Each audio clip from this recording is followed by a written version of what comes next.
about. So I might chime in here and there. But yes, so before we begin, Kat, will you kind of share just a little bit about your Color Street journey? Sure, I'd love to. I actually signed up. Well, let me start a little bit before that.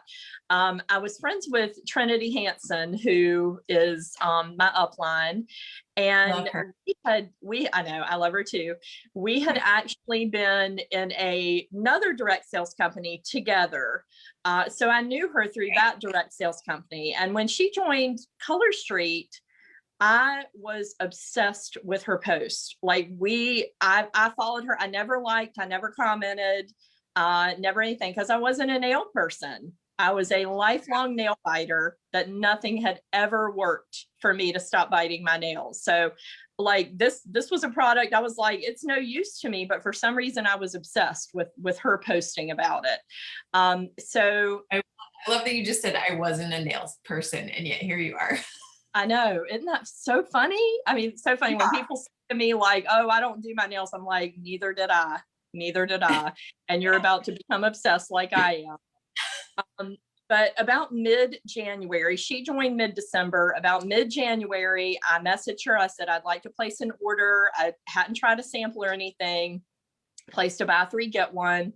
As soon as that order came in and I put my first set on, which was Peacock Throne, I obsessed. I was like, the heavens parted. I was like, oh my God, I have to sign up for this company. And I couldn't sign up in the moment because I was a teacher, and I'm sure all my teacher friends can relate that you have to wait for any big purchases until you get paid on the last day of the month. So I messaged her signing up last day of the month. And she was kind of like, yeah, we hear that a lot where people are like, oh, I'm going to sign up. But I did. Yeah. I bought the big kit. They had a big kit at that time. They had a small kit and a big kit. And I bought the big kit. And I think it was like $300 or something. Wow. You went all out, girl. Yes, I did. I was like, I'm serious about this. So love it. I wasn't really intent on building a team because my previous direct sales, I had been with them for 2 years and had not built a team at all. It was just me by myself. So I just started thinking, I'll just make a couple of $100 a month. I'm good with that. And then probably about 3 or 4 months later, I had my first person sign with me. And that was the beginning of me seeing what this business could be. So, and Amazing. I've run ever since. I love it. Yeah, you've been killing it, girl. Oh, thank you. So chat with us a little bit about finding a power partner. Okay. I feel really passionate about power partners because I think because I'm so passionate about coaching your team, I think power partners are a good way to kind of have somebody that you have that accountability to, because that's important if you want to stick to the things you need to do to grow and rank up if that's what you want to do. So the thing that I like the best, a saying that I heard one time, and I know it's a common saying, and I'm probably mucking it up, but it's something like, you are the sum of the 5 people that you're closest to. So if you surround yourself with people who are go-getters and who are motivated and who are positive, then you're going to be a go-getter and motivated and positive. And also the flip side, if you surround yourself with negative people, you're going to probably tend towards negativity. So when you're looking for a power partner, you want to find somebody that matches your positivity level. Like it wouldn't work if you're like I love Color Street, and then you have somebody that's kind of like, it's all right. I just do it for fun here and there. You want somebody that matches your enthusiasm. And you can find that person in several ways. It can be maybe a friend that you joined with. It can be someone that your upline matches you with. Your upline may have access to more people and kind of may be able to match based on rank. And I've totally match made some of my enrollees. Like I've totally been a matchmaker to some of the girls that have signed up under me. I'm like, you two need to work together. Yeah. And some of them become best friends. It is. It's such a good feeling to match some people. It's almost as good as matching up like couples. You know, you're matching these people together and they hit it off and their business starts to explode. It's an amazing feeling, because that's really what the point of a power partner is. It's to help you in this business. It's to build these relationships, make you a stronger leader, and to have connections with people. And it doesn't necessarily have to be with somebody on your team. You can find people through groups, through other avenues where you match with somebody that's not even on your leg, or under your upline. So I know that I've matched people with people that are not under my umbrella, but they're under another leg of Trinity's.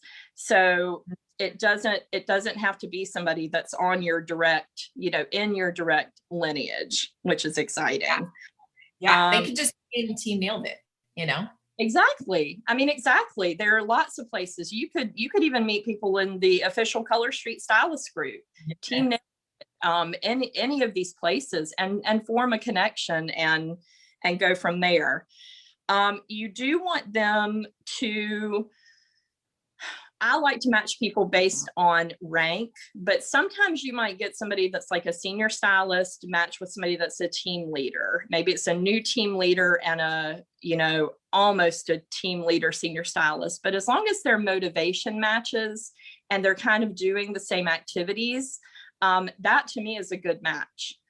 I don't think I would match like a director and a senior stylist, because they're not dealing with the same types of things that another senior stylist might be able to relate to with somebody closer to their rank.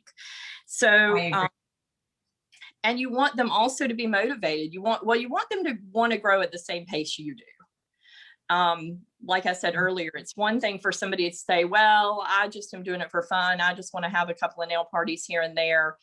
That's not a good match for somebody who's saying, I want to recruit 2 people a month and I want to hit circle of excellence and I want to be a director within 3 months. That wouldn't be a good match. So you want to have people that have the same goals as you and the same work ethic. And sometimes that can be a little tricky, and not just because you're paired with somebody, that doesn't mean that that's going to be the be all end all, that y'all are paired forever. You may be paired with somebody and it doesn't work. They may cancel all the time, or they may start out strong and then kind of fizzle out. And that's okay. That's okay. I had another power partner before Trinity and I became closer and became power partners. So I know that it can happen. So don't feel like you're stuck with one person that isn't a good fit for you. You want to find somebody that's a good fit, and somebody, you don't have to be like best friends, but it helps to really like the person and to look forward to talking to them. Yeah. So, right. Yeah. So I think that when you have a power partner, you want to check in about every week, about a 30-minute call. And I kind of did a loose structure of a call for the people on my team. I don't know if you want me to say what that loose structure is, but we would love to. We'd love to hear that. And certainly you can come up with your own structure, like whatever works for you. But what I came up with is spending about the first 5 minutes saying your hellos, how are you, how's your week been, and sharing like something that happened that was really great from the previous week, starting with something that was a win for the previous week. The next 10 minutes, you want to kind of share something that maybe you need guidance on. So one person gets about 5 minutes, the other person gets about 5 minutes, and then the person's going to listen and maybe try to offer a solution or some way to help you with whatever you happen to be struggling with. And then the next 5 minutes, you want to share something maybe that you learned from a training in the previous week, something that really stuck with you that you're trying to implement. And then the next 5 minutes, you want to set actionable goals with your power partner. And by actionable, I mean, instead of saying, I'm going to recruit one person this week, you're going to say, I'm going to reach out to 10 people this week and offer them the business. Because you want it to be action oriented and not results, not down to your result. Right. That's something you can control, is like that action, and you can't always control if people join you that week, Exactly. And you don't want to set yourself up to feel like you didn't do what you were supposed to do, because you could reach out to 10 people and maybe none of them say yes in the moment, but that doesn't mean that you should feel bad about it. I mean, it's you want to celebrate the activity. And then the last 5 minutes, you're just kind of tying up loose ends. If there's anything else that you wanted to share that you didn't get to, and just kind of saying your goodbyes and then scheduling for the next week. I love that so much. That's so great. And I'm going to just chime in like on another idea is like, this could be something you do even, with group coaching, like, I do like masterminds with my enrollees as groups. I do masterminds with my leaders, which I'm doing right after the call. And that's a great format for that, and it's nothing that you have to prep for. It's just a conversation, but you get a lot from it. So I love that format, Kat.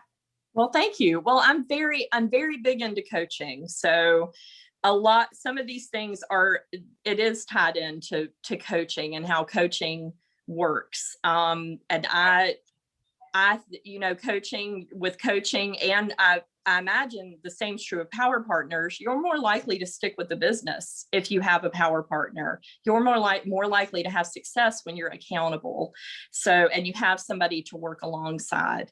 And my goal, and I'm sure every leader's goal, is to make it so your team is successful. I want everybody to have what I have. I want every single person on my team to have what I have and to experience what I've experienced with Color Street. So, pairing people up is, since I can't coach every single person on my team, pairing people up is a good way to, kind of keep them doing the things that you would do during like a coaching call, but doing it on more like an equal level, like where you are, matching where you are. Yes, I love that. It helps so much. Yeah. And again, finding a power partner is as simple as maybe asking or reaching out to your upline. So it's really, really simple. And Trinity and I were lucky because now we didn't start out as great friends. We really didn't. It took a while for us to, probably about a year of us working together before we started to really kind of get into the groove of holding each other accountable and bouncing ideas off of one another. So it may take time. It may be something that takes a little bit of time. I always liked her, but we weren't as good of friends. That piece took a little bit. But you can have very strong friendships form from your having a power partner. And that really just makes business a lot more fun. Yeah, totally. When you're like working a business with your friend, it's amazing. Yes. I mean, like I said, like I've matched up some girls that have become like best friends, and it's so fun to see that connection and, that bond, and they like buoy each other up. That's the other thing that's great about having a power partner, is because you're going to have bad days in this business. Like we all do, and just bad days in life. And so it's so nice to have that person to like when you're feeling down, they can like lift you up and vice versa. Yes. We always say, Trinity and I always say, we can't be crazy on the same day. One person gets to have their moment, but we can't both have moments at the same time. So we can kind of rein each other back in and be like, it's okay, you know, we're going to get through this. And not that those happen that often, but mostly it's just nice to have somebody to fangirl with over Color Street, because we love it so much. We love it so much, and what it's done for both of us. We're just so grateful. And that kind of brings me to another point with the power partner. You want to have somebody that's positive. You don't want to pair up with somebody that is negative and that's going to kind of pull you down, because I have seen power partners that were negative and kind of fed off one another, and they end up kind of dwindling off and leaving the business. So you want to make sure that when you have a power partner, it's somebody that is solution oriented and not just complaining, right? Yeah. Yeah, I totally agree. Yeah. I mean, we all have our days where we need to vent, and that's, absolutely, you know, that's totally okay. And that's another perk of having a power partner, because you can be like, I'm so frustrated with this or that or whatever. Right. But being solution based, I love that you mentioned that. So what are some things that you and Trinity, your power partner, have done together? You know, like, because I think that's another benefit, is that you can partner up and relieve some of the weight of either of running a team together, or running a push group together, or like a mega party, or there's so many things that having a power partner can like help you make that even better or make it less stressful. Yes. Well, mostly everything we do is we work on everything together. And it's a lot of team related stuff, a lot of page related stuff, things that we are going to do to incentivize the team. I'm trying to think. We might, well, we just had something where we brainstormed about an incentive to get our team to have parties.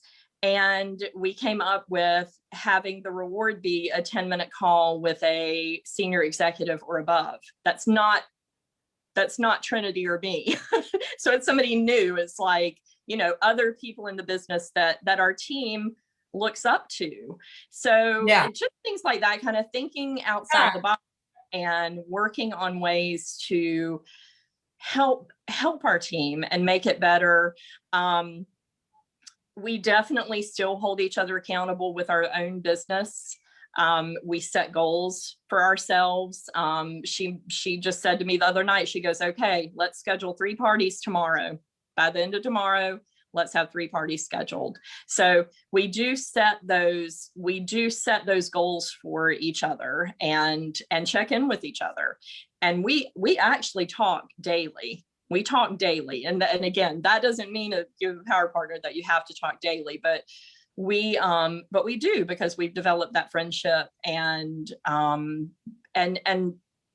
just even the most minor things we like to talk to each other about. So yeah. I mean, it's a friendship too. So and by talk, I'm guessing it's like through Messenger, and it's not like this Zoom call, this phone call. I just want to put that out there, because it can be like texting, it can be, you know what I mean? Absolutely. You do not have to always be on the phone. There are many, as a matter of fact, when you're coaching, and I know this, again, this is about power partners, but when you're coaching, you need to ask, what is the best avenue of communication for you? Like, which do you prefer? Instead of just saying, well, we're going to talk on the phone.